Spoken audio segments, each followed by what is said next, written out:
Hello and welcome back to Curb Stomp City and another episode of ECW Lives on TEW 2016. And today we're going to look to take over some companies, and I've looked through every single one of the companies that are in the game and whether I can take over it or not. And there's actually surprisingly 5, which I wasn't expecting. I didn't expect that many. First off, we've got Frontier Martial Arts Wrestling. I don't think I'm going to go for this one because we've only got 300,000 in the bank and this would cost more than that. So we're going to leave that one, I think. Although they have got quite a lot of reputation in Japan, so we're going to keep an eye on them. But any company that I take over, we're actually going to gain their reputation. And so secondly, we've got International Wrestling Revolution Grupo. So these are small. For some reason, these haven't got an owner, and I don't think they have since the start of the game. And I think it's either been a glitch or nobody wants to take over them because their size has like dramatically dropped. It was like 27, 45, but these are quite cheap. These are like 72,000. But yeah, they still haven't got an owner, and they haven't even held any shows or anything. They haven't got a roster, so I'm not really sure what's going on there.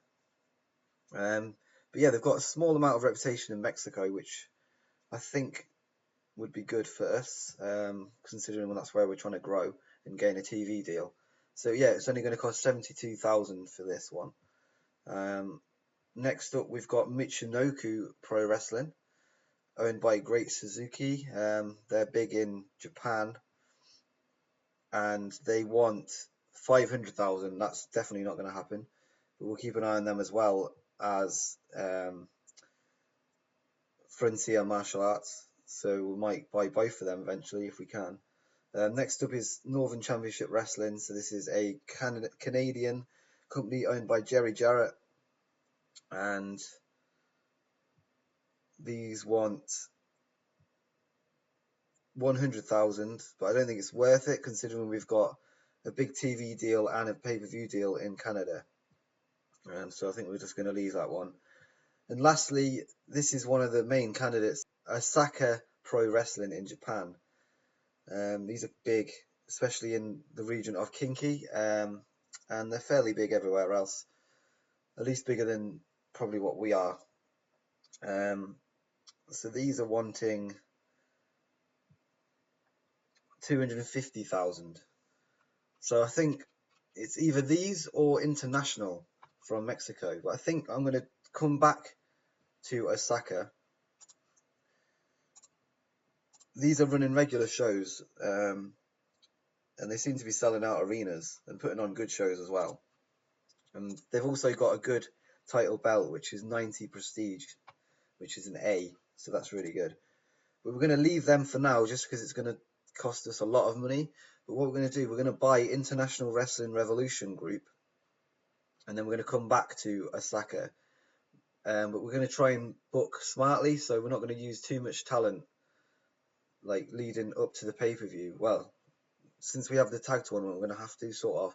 But I'm going to try and limit what we spend just to make a bit of profit.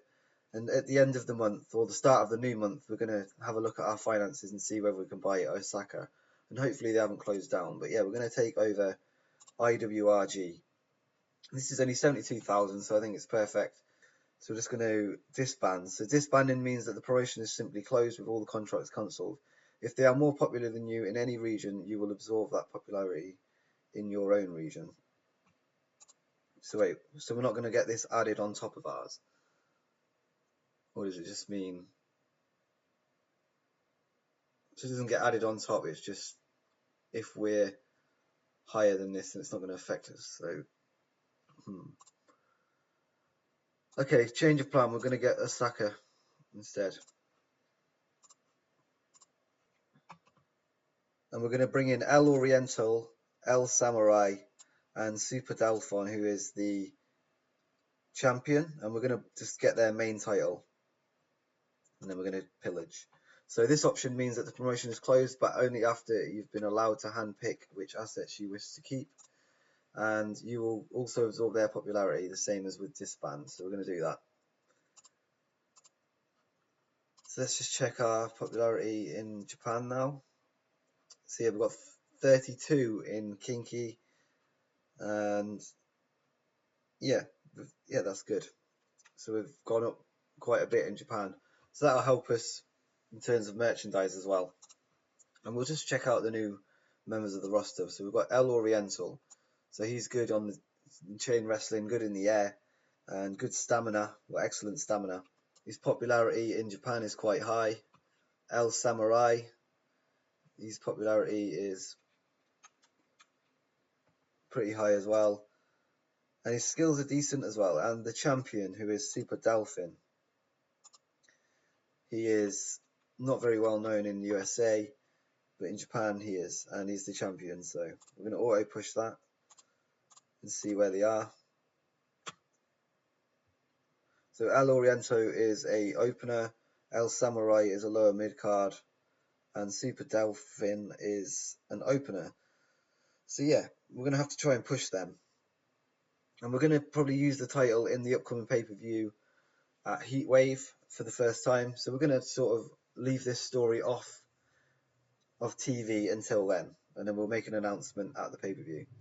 And we're just going to set the Osaka belt to be called ECW Osaka Heavyweight Championship, and we're going to make it a floating title. So we start the next ECW revolt with Samoa Joe stood in the ring, and he demands a title opportunity. Then Paul Heyman stands up from his seat at commentary and says, "You have been very impressive, Joe. You have trained hard, and your MMA style is something I am a big fan of. So tonight, you're going to face a man who I feel has been one of the best young talents ECW has had to offer over the last 6 months. You're going to go one-on-one with the phenomenal AJ Styles in tonight's main event. The winner will face CM Punk at Heatwave for the ECW Television Championship." And this got a 52D plus and got the show off to a strong start and got the crowd hotter.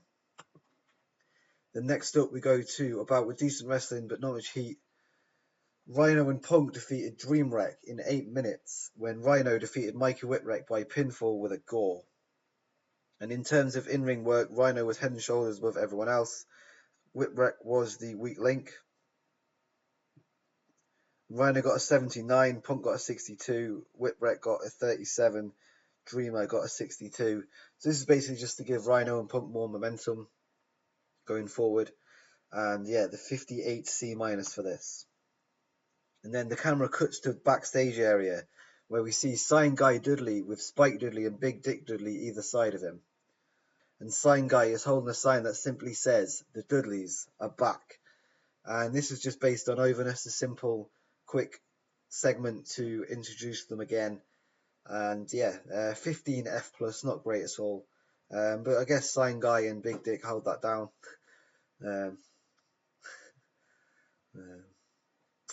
Sign Guy debuted his lackey gimmick and got awful, and Big Dick Dudley got badass gimmick debuted and he got a very good.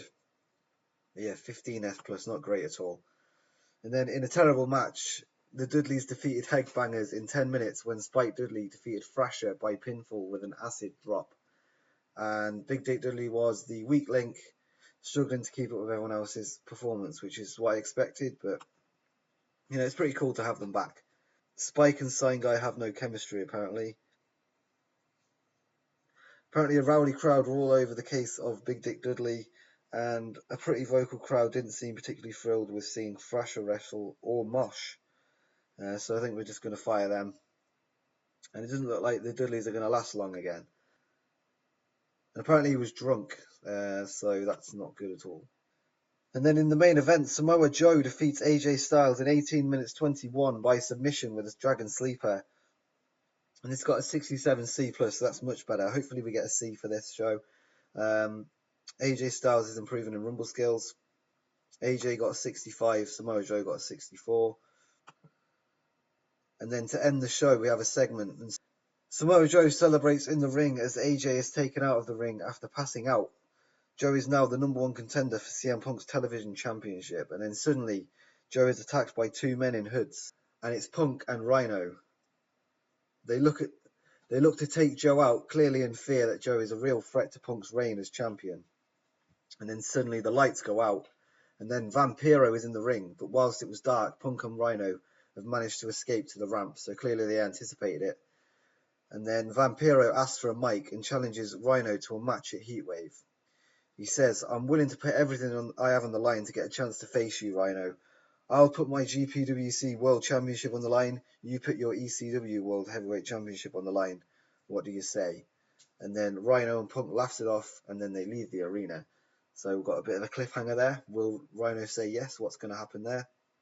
Will we see the match at Heatwave? And this got a 65C to end the show. And Vampiro looked good. Apparently Samoa Joe underperformed, which is a shame. And the Blackout storyline has advanced. And we end the show with a 61C, which is decent. And the show increased our popularity in 19 regions. Apparently Big Dick Dudley doesn't get it when it comes to the crowd, according to Vampiro, and Spike and Mosh are pissed off because he was drunk. So that's not great at all. He's probably going to get fired pretty soon after the tag tournament. And ECW Revolt got a 0.92 TV rating, which is our highest yet.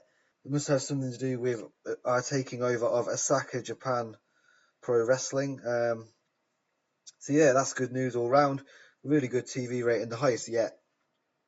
And next week we're going to see the tag tournament continue, where we see the Nasty Boys take on Jesse and Jeff.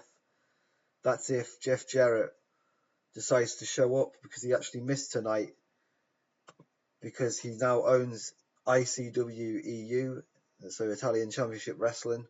I'm just going to check that he's actually going to be there next week, and he should be there. Yeah, I think they only hold shows once a month, so we should be all right there. But we're going to leave this episode here. And if you've enjoyed it, hit the like button and subscribe for more TEW 2016 and general wrestling content. And until next time, peace.